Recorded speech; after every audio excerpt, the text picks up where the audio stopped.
Hello, good morning, no? So, nandito na tayo sa terrace namin, no? Wow, sarap ng umaga natin ito. At, Mauro Ambo, no? Oh, yan, ganda ng lugar, oh. Mapuno, no?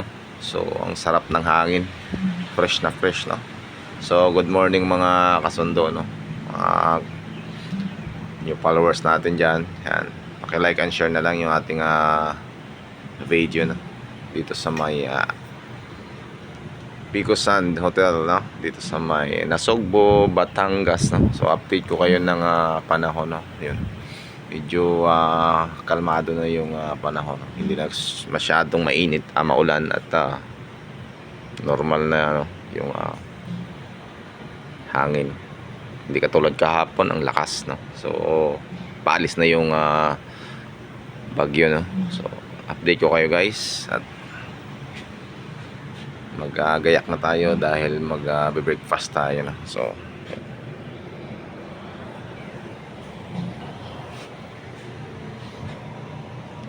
ligo na tayo. At 7:30. O, kape. Nagkape ka na? May kape rito.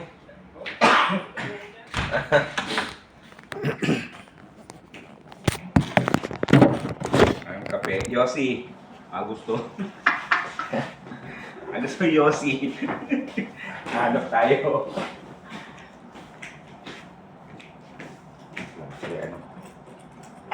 Ang wristband ko. Ang detox. Ang detox pala ito eh.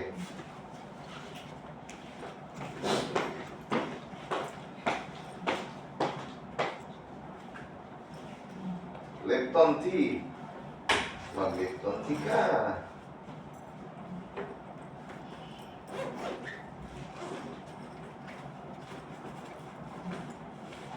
Uy.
Sana naman tubig dito sa labas. Tubig. Dapat na ako tubig.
Sarap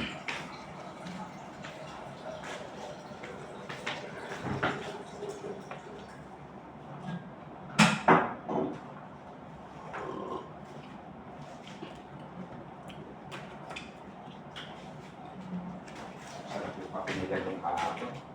Sa... Ano yun? Kasi Parang ano yun, puro. Oo. puro bigas.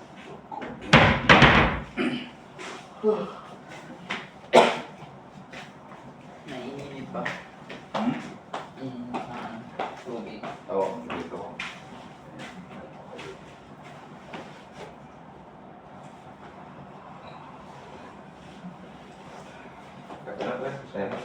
Sige. Ligo na. Diretso na. Biglang nakapalaban na tayo dito.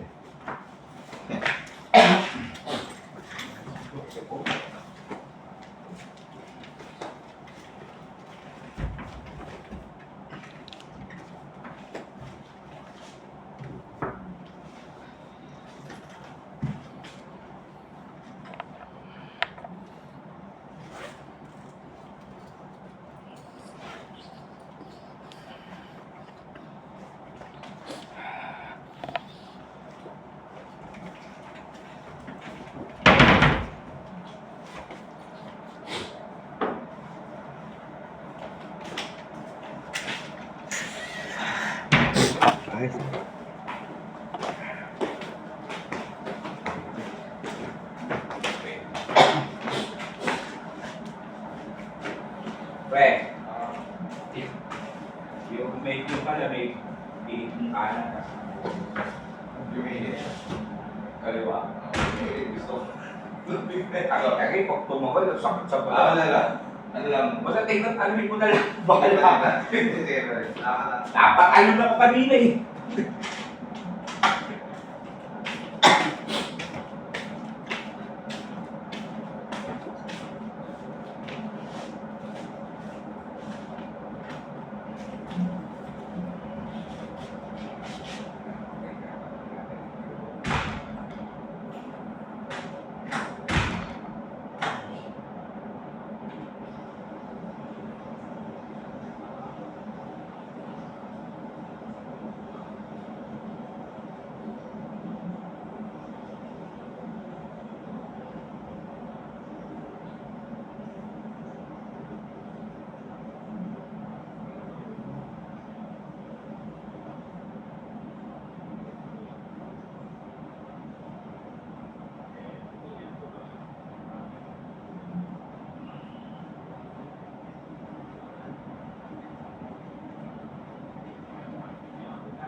Nakalimutan niya o nakalimutan niya magdala. Biyahe kasi yun. Okay.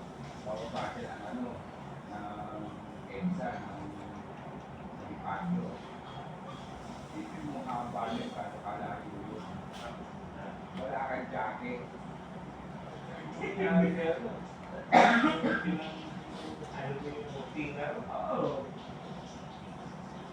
Okay,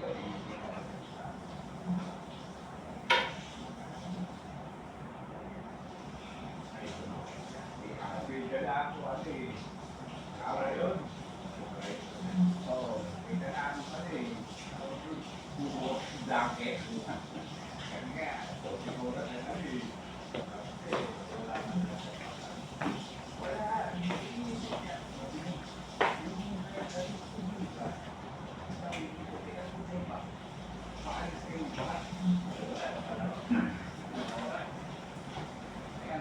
Parang halimbawa, kita natin sa lumay, kaya wala ka na rin, wala ka magtuwa eh.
kape. Mga kasundo. Good morning, good morning.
So yun na nga, no? Alarm na yung ating alarm. So,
magkaibigan. Kahit na nga magkaaway kami ng... And we'll do this. Then may integrated loops.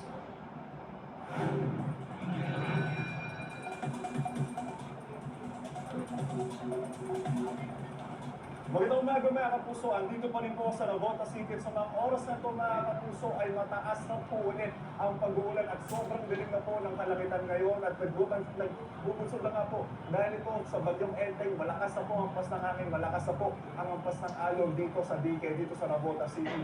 At sa mga oras ito mga kapuso ay tuloy-tuloy 9th century.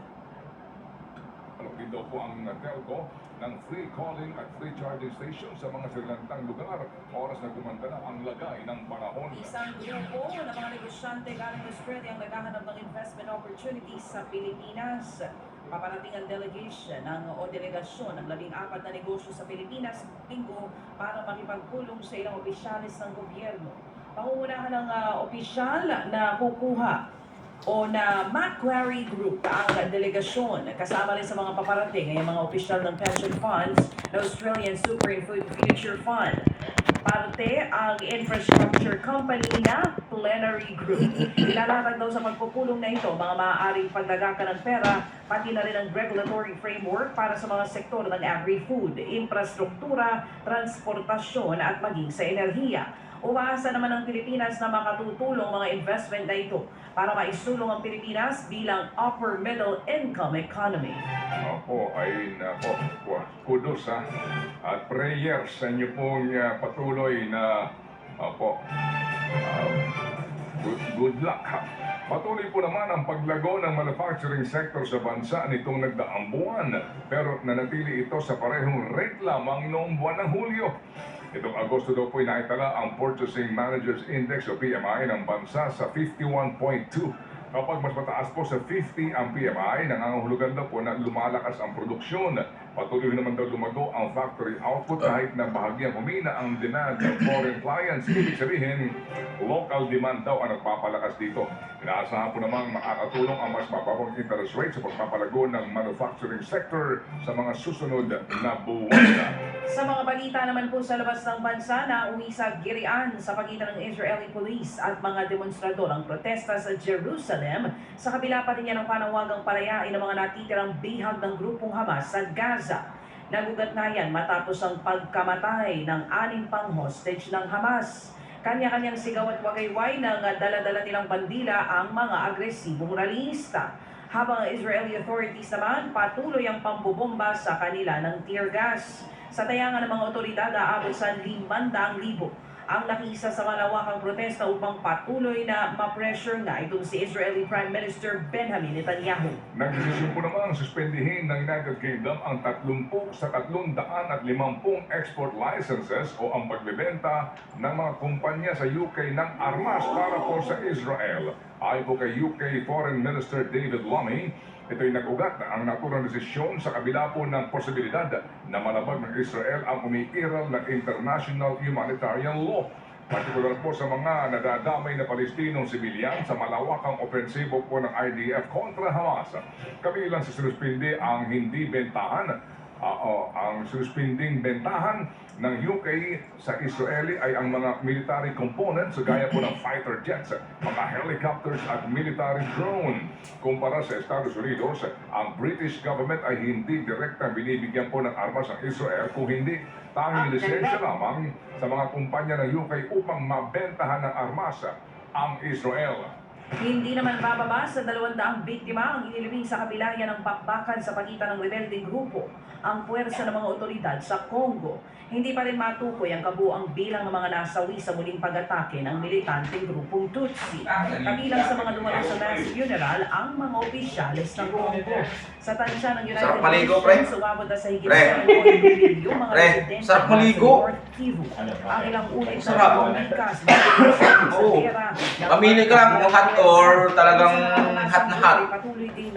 Or talagang Lalo na ako, nagsisipilyo ako na ano ko yung gripo sa lababo. Itong mga video, Napihit na kaliwa mo. doon sa paliguan, pre, pag pinihit mo ng kaliwa, Pero po, bakbakan ng kanilang... Pihit lang ng pagya konti kasi pag nilakasan mo baka maluto ka. Ginano ko kanina eh. Una, kasi sinikat ko eh. Agay, ang init. Pero pinahinaan ko para mild lang. Oo.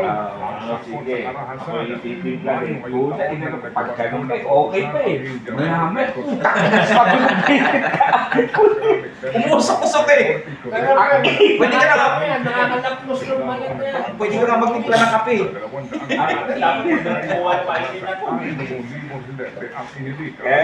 Napangalo na ko eh. Puta, sabi ko, Sinulan ng Batikos ang Hungary kasunod ng pagsimak nito sa pwesto sa isang school director sa Budapest. Nagugat na ang desisyon na yan matapos tutulan ng bagong kautusan na nagbabawal sa paggamit ng cellphone sa loob ng klase.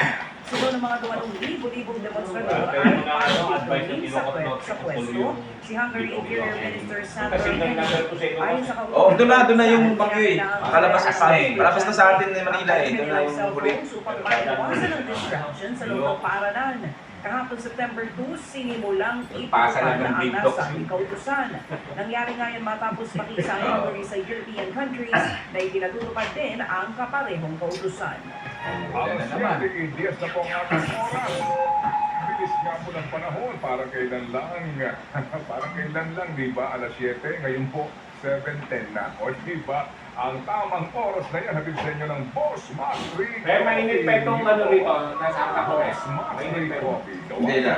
Lumamig na. Piling coffee. Pindutin na lang, pre. Yung kalidad, piling-piling. Amoy na amoy mo lang. Kakape ka ba? At Hindi. puno ng mga sangkap na galing sa prutas na magusti, kaya naman talagang malinamnam at mainam pa sa ating pangangatawan. Pili ka, strong coffee or creamy coffee. Creamy for me! I like the strong coffee, baby girl. Boss Mastery Coffee, kapeng mangustin sa... Sarap! Nanay Christopher Lee, eto na po! Eto na nga sa mga ating sa programa ni Christy Fermin sa Balitang Entertainment. Nagsimula ng premiere sa Free TV ang bagong serye na Lavender Fields. Sa unang episode kagabi, nagkakilala sila Jasmine, ang karakter ni Jody Santa Maria at Arthur, na ginagampanan naman ni Echo Ano pa papel to? Ay, di pa kumulo yan, pre. Jasmine ang Hindi. sikat na si Malikot ka lang. Arthur sa Hindi pa kanilang kumulo yun. garden. Pindutin mo yung ano, yung pangalawa sa hawakan. Pero ibinigay Tanggalin mo na lang sa saksi. Ang pa palang buhay si Arthur. Kasal pala ito sa karakter ni Janine Gutierrez na si Iris. Ngayon, naghahanap na siya ng paraan para mahiwalayan ang kanyang asawa. Bakit? Hindi ko alam.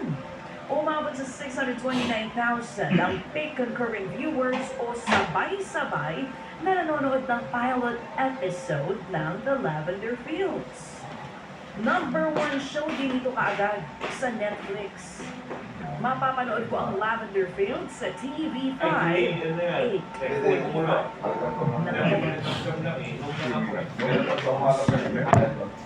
Siminat no.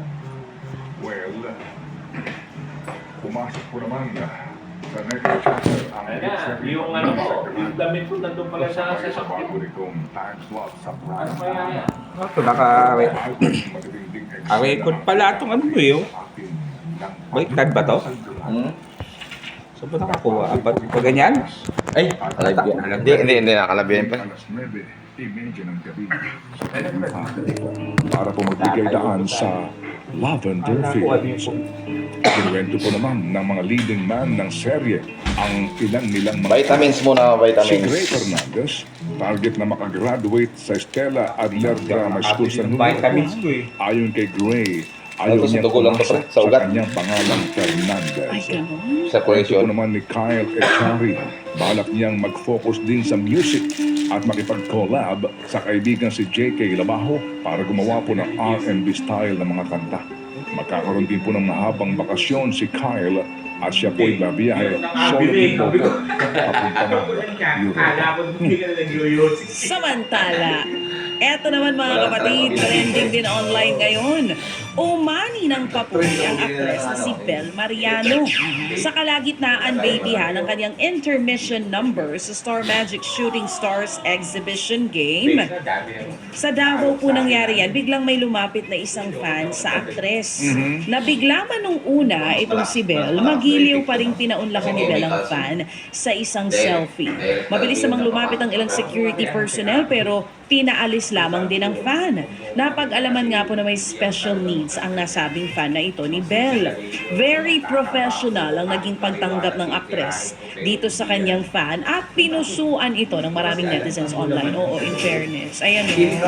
Nung una umiwas siya pero talagang siya na mismong lumapit nang malaman niya na parang may special needs yung fan. Samantala mo naman kumasa ang popstar princess na si Sarah Geronimo sa nauusong dance craze ng version niya ng Maybe This Time. Sinayaw niya yan habang kumakanta sa isang festival concert sa Jensen. Kuhang-kuha mo naman ng singer ang steps. Pati ang kanyang asawang si Mateo ay napasayaw din habang si Sarah ay bumirit sa kanyang kanta. Nauna po nagpasalamat si Sarah sa creator na nagpasimuno sa Maybe This Time dance craze dahil muli niyang ipinakilala ang kanyang kanta. Break na muna sa kanyang career ang English singer-songwriter na si Adele. You know Adele? Kilala mo ito si Adele. Ay nako, matagal ko na kasama yan. Ano yung mga awitin ni Adele na favorite mo? This Time I'll Be Sweeter. Hindi naman si Adele yun eh. Iba ito. Inanunsyo nga po ng Grammy winner sa kanyang final show sa Germany na magpapahinga muna siya ng matagal. Oo naman. Tatapusin lang. Tatapusin lamang daw ni Adele ang natitira niyang show hanggang November.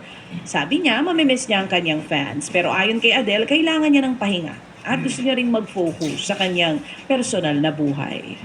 Dati rito makabong yan eh. Tama. Ha? Si Adele? Wala ito sa Adele. politika singer ito. Adele Tamayo. Iba. Ibang Adele yan, ang gigigil ako sa iyo. O, ito. Iba yun. Manong Tuts Almasan, gising ka na ba? Kuya Al Mendoza, malamang tulog ka pa. At ngayon sa ating panibunawang Sports 5, ganda umaga po sa family ni Aaron Blaca, ang kanya pong mother dear, at maging kay Coach Luigi Trillo, good morning Coach, at kay Raymond Almasan. Raymond, okay ka na ba? Eto po, nagtapos sa ika-6 na pwesto ang swimmer na si Ernie Gawilan sa 400-meter freestyle ng Paris Paralympics. Nagtala po ng 5 minutes at 3.18 seconds si Gawilan sa pagtatapos po ng kanyang ikatlong Paralympic stint. Wagi ang pambato ng Italia habang silver naman ang Ukraine at bronze ang Argentina. Bago yan, nakapasok nga po sa final si Gawilan matapos pong dominahin ang Heat 2 at mag-third place overall sa preliminary round. Kasunod po ng exit ni Gawilan, 3 pang Pinoy ang lumalaban sa Paralympics para nga ang kanyang kapwa swimmer na si Angel Otom at sina Gerald Mangliwan at Sandy Asusano ng athletics. Kinuha naman ng San Miguel Beermen ang Amerikanong si Quincy Miller para maging import sa East Asia Super League. Balik Pinoy Ball Club si Miller matapos maglaro para sa TNT Tropang Giga noong nakaraang EASL season. Unang naglaro si Miller para sa Converge Fiber Xers noong 2022 PBA Commissioner's Cup bago kinuha ng TNT Tropang Giga. Bukod nga sa SMB, kakatawan para sa PBA sa Liga ang reigning Philippine Cup champions na Meralco Bolts. Bubuksan ng San Miguel ang EASL season kontra Suwon KT Sonic Boom. Sa October 2 po yan na mangyayari sa Mall of Asia Arena. Inilipat po naman sa September 4, Miyerkules, ang PVL Reinforced Conference Final sa pagitan po ng Creamline Cool Smashers at ng Akari Chargers. Kahapon po dapat sa Smart Araneta Coliseum ang knockout championship game pero hindi nga po natuloy dahil nga po sa bagyong si Enteng. Nagdulot ng malawakang pagbaha sa iba't ibang bahagi po ng Kalakang Maynila ang bagyo kaya ho pati yung pong venue ay hindi mapuntahan ng mga fans. Sa halip nga po sa Miyerkules, ito'y gaganapin po sa Philsports Arena sa Pasig. Ito ang unang finals appearance po ng Chargers habang target ng Creamline Smashers ang ikasyam na titulo sa PBL. Papalitan naman ng Farm Fresh Foxies ang PLDT High Speed Hitters sa PVL Invitational Conference. Ang Farm Fresh ang ika-anim at huling ko po ng maglalaro sa Invitationals kasama ang guest teams na Kurashiki Ablaze mula sa Japan at EST Cola ang under-20 national team ng Thailand. Inalok ito sa 5th seed na Charity Crossovers, 6th seed na Petrogas Angels at 7th place sa Capital One Solar Spikers. Pero nagsimula na ang kanilang break at wala na ang mga import nila dito sa bansa. Kaya sa huli, napunta sa 8th seed na Farm Fresh ang pwesto. Nag-pull out na rin ang PLDT sa Invitational dahil sa injuries na iniinda ng kanilang key players na sina Savvy Davison at Kiana D. Bukod sa tatlong nabanggit na koponan, Thank you, guys.